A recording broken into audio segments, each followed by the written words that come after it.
Life में बहुत कम ऐसा होता है जब आंखों पे यकीन नहीं होता जो सामने दिख रहा है वो सच हो भी सकता है कि नहीं। देखो ना, प्रभास को बाहुबली में देखा, कल्कि में पसंद किया, सलार ने बाजा फाड़ दिया। उसके बाद इस इंसान ने राजा साहब जैसी फिल्म को सच में सिलेक्ट किया या फिर अपनी डुप्लीकेट को चिपका दिया, क्योंकि मैं नहीं मानती ये इंसान ऐसी गलती कर सकता है। फिल्म का रिव्यू गया तेल लेने, पहले प्रभास को अपनी पूरी टीम को नौकरी से निकाल देना चाहिए जो इस तरीके की फिल्म का ऑफर लेके आते हैं। प्रभास जैसे स्टार को लालटेन बना देंगे, उसी लालटेन से प्रभास का पूरा करियर जला देंगे। संदीप फांगा को ये फिल्म गलती से भी मत देखने देना, वरना स्पिरिट तो बाद में आएगी, पहले संदीप फांगा की चीख निकल जाएगी। 2026 ढंग से शुरू ही हुआ था कि ऑलरेडी साल की शायद सबसे खराब फिल्म हमें मिल चुकी है, क्योंकि बॉस इससे खराब कुछ बनाया तो फिर हारती कटवाना पड़ेगा, क्योंकि दोबारा ऐसी फिल्म बनी तो 2026 में दुनिया खत्म। द राजा साहब नाम में राजा और काम एकदम चोरों वाले किए हैं। धोखा ऐसा कि जिस सीन पे फिल्म को बेचा उसको मेन फिल्म से ही हटा दिया। मतलब ऐसे घटिया गाने फिल्म में दिखाना अलाउड है, बट जिस सीन से थोड़ी उम्मीदें थी उसको थिएटर में बिल्कुल नहीं दिखाया। वाह मेरे गरीबों के क्रिस्टोफर नोलन, माफ कर दो भाई ओम राउत, हमने तुम्हें कितना गलत समझा था। राजा साहब के सामने आदि पुरुष को तो ऑस्कर मिलना चाहिए। अगर उस फिल्म से डर गए थे तो इस वाली के बाद मर जाओगे।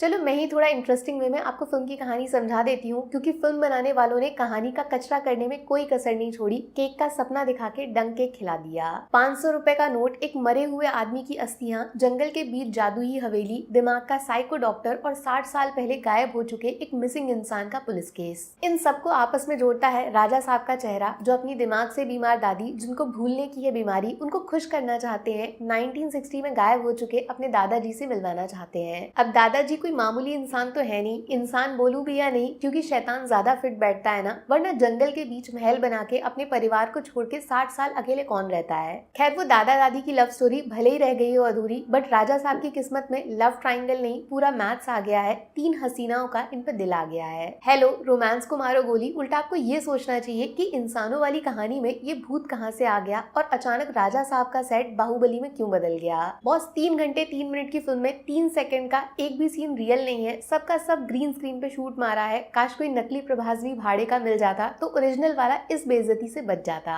नकली फिल्म, नकली हीरो, नकली एक्टिंग, नकली डायरेक्टर, उसी तरह ये नकली का रिव्यू, क्योंकि रिव्यू करने लायक कुछ होना भी तो चाहिए ना। मतलब बाहुबली में जो एक्टर भल्लाल देव से लड़ रहा था, आप उसको वीएफएक्स मगरमच्छ से लड़ा रहे हो। डायरेक्टर फिल्म बना रहा था कि कॉमिक्स लिखने की प्रैक्टिस कर रहा था। जितना टाइम फिल्म में हीरोइंस के कपड़े सिलेक्ट करने पे खर्च किया, काश उसका 10% फिल्म को ढंग से लिखने पे किया होता तो थिएटर में पब्लिक के साथ इतना बड़ा हादसा ना होता। प्रभास से इस फिल्म में जो कराया गया उसे एक्टिंग नहीं बोलते, उसे क्राइम बोलते हैं। और ये बात मैं एज हेटर नहीं, प्रभास की फैन होके बोल रही हूँ, दिल से बुरा लगता है। और जिस इंसान ने ये सब सीन्स को फिल्म में पास किया वो है राजा साहब का असली विलन। अगर राजा मौली ने प्रभास को पैन इंडिया पहुंचाया तो ये डायरेक्टर प्रभास को वापस तेलुगु ले जाएगा। विलन से याद आया, फिल्म में संजय दत्त क्यों है? नहीं मतलब मैं आपसे पूछ रही हूँ, डराने के लिए, इंटरेस्ट बनाने के लिए, बट वो कर क्या रहे हैं? हा हा हा, सिद्धू पाजी की नकल। इतना फालतू नेगेटिव कैरेक्टर है जिसका कोई इम्पैक्ट नहीं है कहानी पे। सबसे बड़ा हॉरर तो यही है कि संजय दत्त को ऐसी गंदी हरकतें करते हुए देखना पड़ रहा है। कॉमेडी का तो नाम ही मत लो बॉस, स्पेशली हिंदी डबिंग में डायलॉग्स एकदम टॉर्चर है, कान से खून निकल जाएगा।